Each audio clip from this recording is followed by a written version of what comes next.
Then my phone rang with a number I didn't recognize but felt in my teeth. Savannah. Can we meet? She asked. I'm sick of being a puppet. Where? Varsity, she said. Too many people watching to do anything stupid. 30 minutes. Bring no one. Not a chance, I said. I'm bringing Miss Johnson. You bring only yourself. Silence.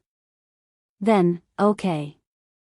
Varsity at 5 smelled like fryers and promises broken but forgivable. We sat in a corner with our backs to the wall. Savannah came in alone. I didn't know it would be this, she said before I could speak. She said he would be taken care of. She said the court would go our way because paper goes our way. She said your kids would be fine because children always are. Her mouth twisted like a woman trying not to spit. She's my mother. That's true. But it's the wrong headline. You know she's not Daniel's mother. But before I continue, I want you to do me a favor, hit that subscribe button, give a like and drop your country in the comments. I will love to know where you are watching from, thank you. So let's get started. She blinked slow. I figured that out last month when I saw a file I wasn't supposed to see. Foster placement contract. Stipend numbers. Renewal notes.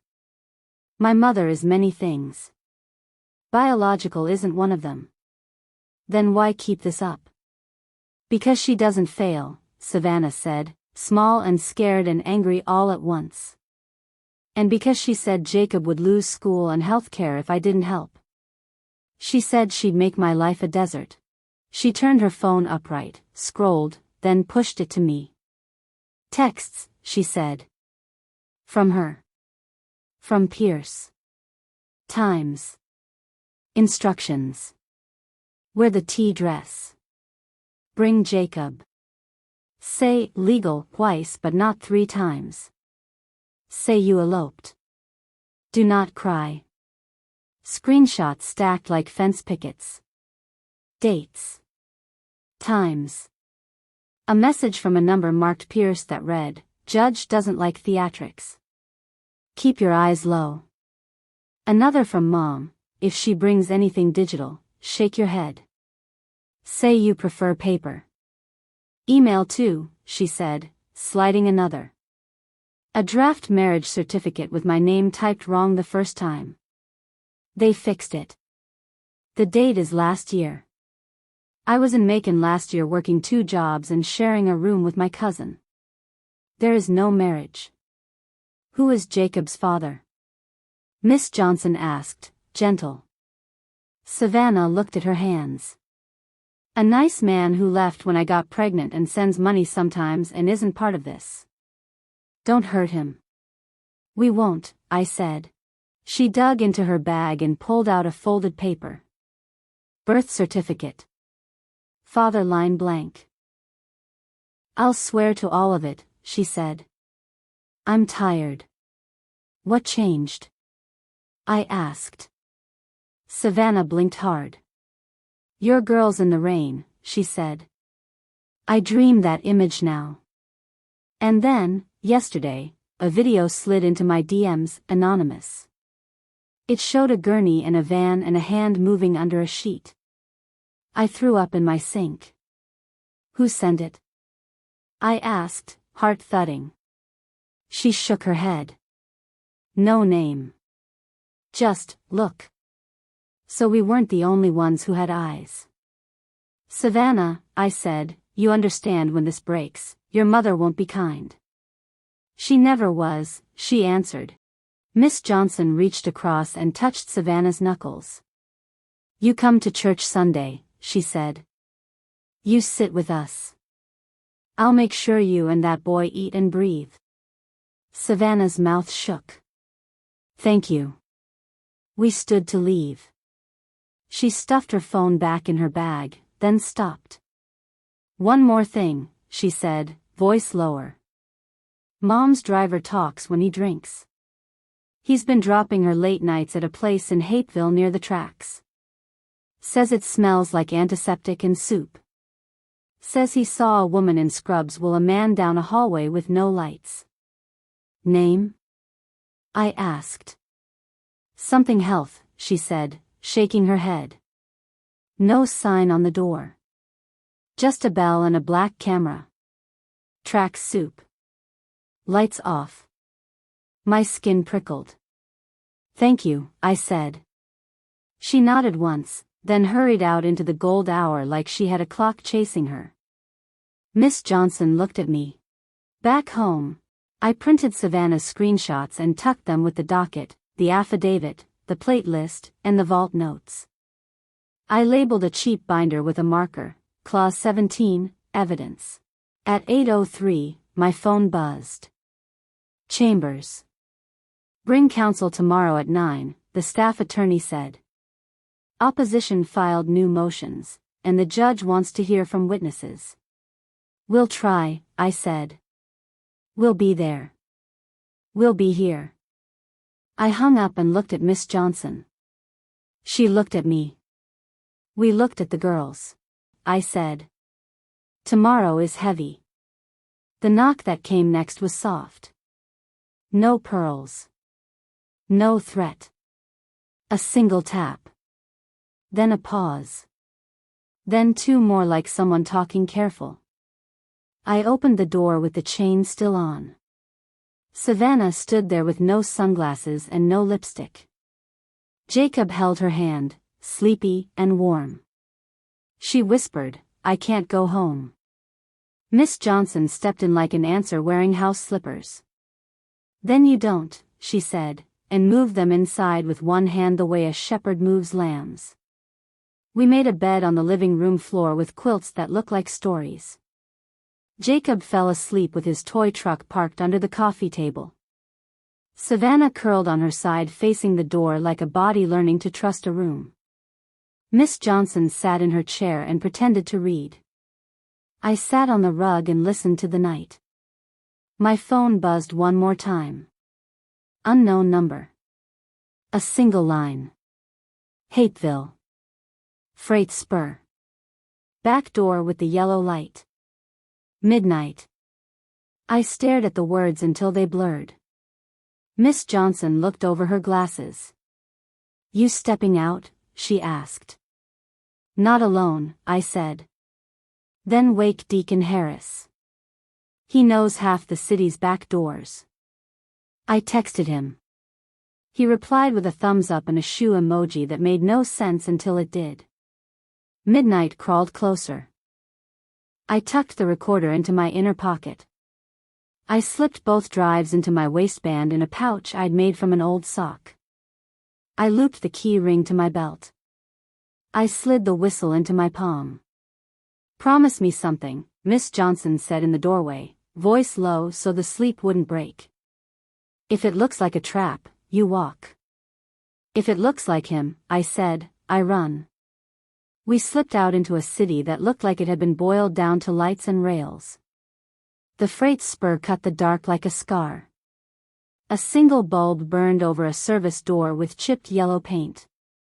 A camera blinked a red dot like a heartbeat. I lifted my hand to knock and felt the whistle against my skin. From inside, faint, a sound answered the train far off. Not a whistle. A soft mechanical beep. Slow. Steady. I knocked twice. A slot opened. A pair of eyes peered out. A woman's voice said, Who sent you? Trust who listens, I answered. The door opened 6 inches. Warm air with soup and antiseptic rolled out. A nurse in green scrubs stood there with fear under her skin. Quick, she said. Before she comes back. She stepped aside. The hallway was narrow and quiet. The lights were dim the way lights get dim when someone doesn't want to be seen from the road. We followed the nurse down 2 lefts and 1 right. A room with a half-open door waited like a held breath. The beep got louder. I pushed the door with my fingertips. A man lay in a bed. Thin. Pale. Beard gone. Mouth taped. Eyes closed. Chest rising. Falling. Alive. Not a ghost. Not a rumor. Not a paper trick. My knees quit. My hands found the rail. The whistle slid to the floor and made no sound at all. Daniel, I said, and my body knew him like night knows morning. His eyelids fluttered like a bird under a box.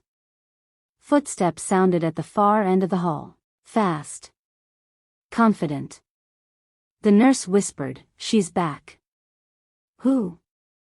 I asked, though my bones had already answered. Pearls don't make noise on tile. But power does. I looked at Deacon Harris. He lifted his phone. Recording. I looked at the nurse. She handed me a key on a ring. "Unlock the cuff," she said. "Left wrist. Then run." Footsteps closer. A door. A voice. The one that smiles on one side. "Check room 4, Margaret said. "And if anyone is there, tell them I said the house is closed." My hands found the cuff. The key found the lock. The metal clicked. Daniel's fingers moved. Warm. I leaned close. "I'm here," I said into his ear. "We came." His lips shaped something behind the tape I couldn't hear but felt. Footsteps stopped at our door. The handle turned. Daniel's eyelids fluttered. The nurse flinched. Deacon lifted his phone higher. The handle turned hard. The door shoved against my shoulder. I leaned into it, jaw tight, breath burning. "Easy," I said, palm to his cheek. "Stay with me." The first nurse burst in with an O2 tank. She saw the pearls behind her shoulder, saw the bag in her own hand, did the math in 1 second, and made a choice. "Step back," she snapped to Margaret. "Let us work." Margaret smiled with only one side of her mouth. "Of course," she said, and didn't move. Deacon slid to the hinge side so his phone could see all of it, the bed, the cuff, the O2 line, the woman in green doing real work, the woman in black doing none. The second cuff clicked loose. The O2 mask found Daniel's face. A slow hiss filled the air, steady and holy. His chest rose deeper. His eyes moved under lids like fish under water. "Call 911, I said to Deacon. "Already dialing," he said, screen lit, thumb sure. "Keep talking." "Police and EMS." Margaret's eyes shifted to the phone and back. Her jaw stiffened. "You are trespassing," she said, voice still polite the way a snake is smooth. "You're interfering with care." "Real care just arrived," I said. Boots hit tile behind her. 2 men, security, filled the frame. The taller tried for authority. "Ma'am, you can't." She stared at him like he was furniture and then at me like I was the wrong name on a door. "You won't leave with him," she said, quiet now, meaner for it. "Not tonight." "Then we stay," I said. "With witnesses. With oxygen. With 911 on the way." Something fired behind her gaze. A habit. A plan. Margaret's smile hardened into teeth. "Turn that off," she told the guard. "Ma'am?" he asked, unsure. "Turn it off," she repeated. "No," the nurse said, eyes up now, voice flat. "You picked the wrong story," I said to Margaret. "This is a hospital. They write things down." She leaned in, pearls catching a slice of light. Her whisper was a blade. "You think this is a story? It's business. You've been a rounding error since you came through the door. Then why are you here?" I asked. "Rounding errors don't keep you up at midnight." Her eyes flicked to Daniel. His fingers twitched. Real uniforms this time. Deputies. EMS behind them with a gurney and a bag of noises that mean help. Who called? The first deputy said. I did. Deacon raised his hand. Phone high. Patient possibly abducted from primary facility. 02 now on. Witnesses present. We have a judge's order in process. Everyone step back, EMS said, already working, checks and taps and numbers. The paramedic looked up at the monitor and then at me. He's in there, she said. Let us keep him there. Deputy turned to Margaret. You in charge? She blinked like she'd been slapped with a wet cloth. Yes, she said, recovering. I am the designated. Of what? He asked. Her mouth set. Of this facility. He looked at the nurse. She your boss? No, the nurse said. Nobody with pearls is my boss. You got paper? Judge knows we're here. He scanned both, took a photo, and radioed a few words that changed the temperature of the room. Transport, EMS said. Which hospital? Maine, I said. The one with a judge on speed dial. Ride with us, the paramedic told me. One seat. Go, Deacon said. I climbed in. The doors shut. The world narrowed to beeps and wheels and the tiny fog of Daniel's breath against his mask. The paramedic called numbers into the radio like luck and skill were the same word. The driver hit the siren and the city split for us. I leaned close to Daniel's ear. Hey, I whispered. It's me. His eyelids trembled. I saw brown. Gone, then back. His mouth made a shape I knew by heart. Girls, he mouthed. Safe, I said. His hand found mine again and refused to let go. We tore down Moreland like it belonged to us. At the hospital. Isolation room. No visitors without badge and judge. They wheeled Daniel into a room with glass and machines that tell the truth if you ask right. A nurse clipped a bracelet to his wrist with our name on it. Stay, he told me without looking up. You don't leave unless I say. I'm here, I said, and meant the whole sentence. Then I put the phone down and took Daniel's hand again. We sat like that a while. The shift came as footsteps and a throat clear at the door. The deputy from Hateville. With him, a woman in a blazer with a county badge and a face that could curdle milk or soften it. Investigator Lang, she said. We need statements. You'll get them, I said. And the footage, she added. It's under court seal till counsel, Dr. Patel said. She looked at me. You have counsel? We have a church, a bank, a judge, and a mouth, I said. Lawyer at 9. She almost smiled. Fair. Give me the plate numbers you got. I'll start there. I handed her the janitor's paper. She studied it like a puzzle. You're doing my job, she said without heat. I'm doing what keeps my girls from crying into wet laundry, I said. She nodded like that counted. We'll talk in the morning, she said, and left us to the kind of quiet you don't waste. Dr. Patel checked a chart and turned to me. He's stable, he said. Still sedated. We'll titrate off slow. If they pushed him hard, waking him fast would be cruel. How long? A day. Maybe 2, he said. We'll watch for rebound. We'll feed him a little. We'll talk when he can swallow. I looked at Daniel's face and saw all the ordinary things. I kissed his forehead and tasted salt. Clause 17 worked, I whispered to him. I had been there all night, dozing in the chair, waking to machine hum, dozing again. At 6, Miss Johnson came in with the girls like sunlight with legs. 2 at a time, the nurse said, smiling soft. Quiet feet. Aaliyah walked in like Sunday. Zuri tucked the one-eyed bear under her arm like an offering. Nia stood at the foot of the bed with the whistle hanging silent and shiny. Dad, Aaliyah whispered. We brought socks.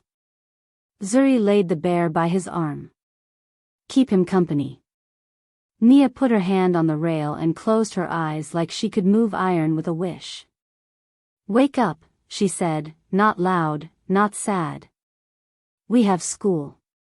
I turned to see Savannah in the doorway with Jacob clutching his truck. She didn't cross the threshold. She didn't need to. She pressed her hand to her own chest like she was steadying a plate on a fast train. He's alive, she breathed. He is, I said. Then I'll testify, she said. We stepped into the hall and mapped the morning. 9 a.m. hearing. Bring the doctor. Bring the nurse who said no to pearls. Bring Savannah and her screenshots. Bring the janitor if he would. Bring the deputy with the plates if the county would lend his time. Bring the bank docket, the doc footage chain of custody, the vault key story, the placement contract scans from the court drive. Bring truth like bags of groceries and set them on the judge's table. At 8:30 we loaded into cars. Deacon drove the girls to church to sit with the children's leader until we called. Miss Johnson rode with me. The building rose in front of us like it had been waiting for this day. Margaret stood on the steps in pale blue, pearls smaller this morning, smile fixed like porch paint. Savannah walked up to me instead of to Margaret. Her eyes, for once, were clear. Pearls tilted. Savannah, Margaret called sweet. Come here. No, she said, not loud. A miracle anyway. Margaret's half-smile slipped. For the first time, I saw something naked in her face, not grief, not love. Hunger with a suit on. The bailiff called us. We went in. Chambers felt smaller today, like the room knew its job. The judge looked at the stack of paper the clerk set down and sighed once, deep. Let's put the gas on this, he said. Pierce started with the same old line and got cut in half a sentence. Stop, the judge said. I've read your filings. Bring me witnesses. Dr. Patel went first. He kept his voice steady and his eyes on the notes. He said the words out loud that had lived as a stain in his chest. He signed twice again in front of the judge. The nurse from Hateville spoke next. She didn't shake. She told him how the facility got quiet at the wrong times and loud when nobody had orders for loud. She told him about the O2 and the cuff and the woman with the pearls. Savannah followed. She placed her phone on the table, screen bright with texts that planned lies like wedding receptions. She said, I was told to read lines. I choose not to. She looked at me then, quick, then down at Jacob. I'm sorry, she said, and it counted as a statement and something more. The deputy with the plates confirmed the subpoenas and the chain of custody for the doc footage. The judge didn't need the screen today, he needed the paper that said the screen existed. Then me. I told him about the envelope in the rain, the flash drive, the video of Daniel's face and the way his voice said Clause 17 like it was a steel door with a code. I told him about the vault key and the contract that called us son a placement. I told him about the midnight, the yellow light, the nurse with instruction and a soul. I did not cry. I was past it. The judge watched and wrote and did not look away. Margaret's turn. She smiled like a pageant and called us liars without using the word. She said, misunderstood, a lot. She named me companion, not wife, until the judge looked at the marriage certificate and said, this isn't fake because the ink is wrong. It's fake because your story is. Her face cracked a degree. He leaned back, pen on his pad. Here's where we are, he said. The minors' trust stands. No transfers. Temporary custody and medical authority remain with the mother. The facility in Hapeville is ordered to cooperate with law enforcement. Any interference with transport or care will be treated as contempt. The judge lifted a palm. Don't, he said, tired. Not today. Daniel walked in slow. Thinner. Steady. No mask. No wires. Just a scar of tape on his cheek and our girl's drawings folded in his pocket like armor. The room stood without being told. Even Pierce forgot to pretend he wasn't watching. Margaret did not flinch. Pearl's neat smile on one side only. The judge nodded once. Mr. Thornfield, he said. When you're ready. My name is Daniel Thornfield, he said, voice still scratchy but his. I was alive when they said I wasn't. I didn't choose that. Pens stopped. Heads tilted. Even the AC decided to listen. I had a contingency, he said. A protective pause. A doctor knew the signal. Only me. Only a word from me could start it. I never gave it. Someone else tried to run my plan for me. Took a half-built safety and used it like a cage. He turned to Margaret. Didn't blink. Didn't spit. Just looked. Mrs. Margaret Townsend is not my mother, he said. She was hired to raise me after my parents died in a car wreck. I was 3 months old. The agency called it a placement. Then they called it permanency. Paper more than love. When I reached 20, Daniel said, I extended her contract. Life term. My choice. Because gratitude is a habit in me. Because she did feed me. Because I believed kindness might catch up with control. Last year it changed, he said. She turned hard on my wife. On my girls. Words first. Then doors. Then Hunger Games around my attention. When I said no, she smiled. That smile meant war. She knows my trust gives everything to my daughters. She knows nothing of mine belongs to her. She knew all the papers. She still chose greed. Jacob's mother is her daughter, Daniel said, voice steady, eyes on the judge. Savannah. She got dragged into this. She's not my wife. She never was. That boy is no less a boy. He is not my son. Savannah's chin shook. She nodded anyway. Truth moving through the body like heat. They tried to put them in my place, he said. They tried to rewrite my life with forged ink in a van with no name. They tried to push my wife and daughters into rain and get away with calling it order. I asked the bank to build Clause 17 because sometimes storms come from people who should be a roof, he said. My wife spoke those words when it counted. It held. He turned clean toward the judge. I have a transfer on death deed that moves my house to the minor trust. It was recorded months ago. It's in evidence. I wrote it because I like to sleep at night. I'm asking you to keep it standing. The judge tapped his pen once. We've got it, he said. Speak to motive. Motive? She saw me draw a line with my wife and kids. She saw my money head toward paper with my girls' names on it. She tried to get rid of me with the same old smile. She used Savannah as cover. She used a boy as a prop. She used a doctor's kindness as a tool. Then she used a fake badge when that didn't hold. Looked back at Margaret one more time. I don't hate you, he said to her, voice low. I don't love who you chose to be. Her smile didn't move. Her eyes did. Something old. Something mean. Something afraid to die. The judge leaned forward, elbows on wood. Counsel, he said to Davenport, put your last pieces on the record. Davenport rose like a man who knew where all the nails went.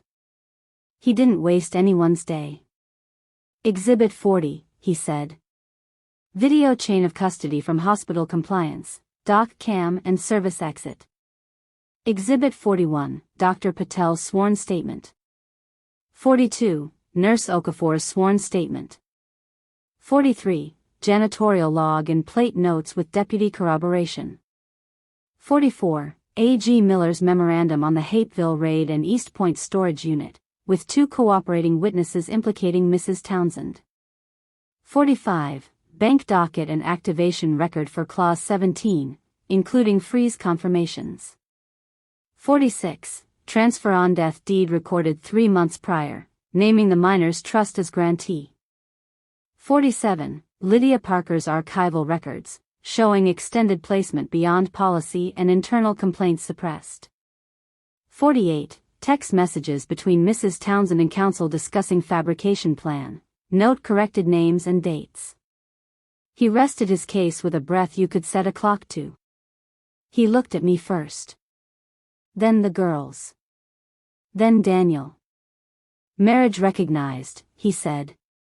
Minor children confirmed by DNA and common sense. Temporary custody orders made permanent. Mr. and Mrs. Thornfield's rights restored. House vests in the minor's trust pursuant to the recorded deed. He turned to Margaret. His voice cooled, not cruel. Ms. Townsend, you are remanded to the custody of the sheriff pending charges laid by the Attorney General and Fulton DA. Forgery. Fraud. False statements. Kidnapping. Conspiracy. Interference with medical care. Attempted removal of a witness. You will be arraigned tomorrow.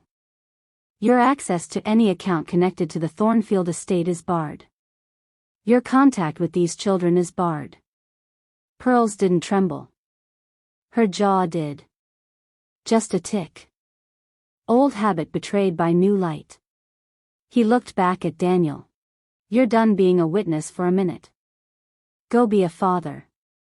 The gavel wasn't fancy. One knock. Enough. Margaret stood. She tried to say something grand and the words wouldn't line up. The deputy touched her elbow. She let him lead. Not because she'd learned. Because the story stopped letting her talk. Outside the court building Daniel, hung Amara and the triplets. They are all happy they overcome the torn in the flesh Margaret. At same spot outside the court building all the witness and friend and familiar rejoice with Daniel, Amara and the triplets as they hug themselves. The family now start enjoying peace of mind. Sometimes betrayal cuts deep, a wound left by someone trusted, while greed blinds the soul, destroying what's sacred for personal gain. But love, even in the darkest moments, shines through, fighting for truth, redemption, and the courage to heal. Protect your family with both love and wisdom. Put your promises on paper. Don't wait until the storm comes. Remember to subscribe to this channel for more powerful storytelling. Stay with this channel. We don't just tell stories. We tell the ones that teach you moral lesson. Bye. Bye.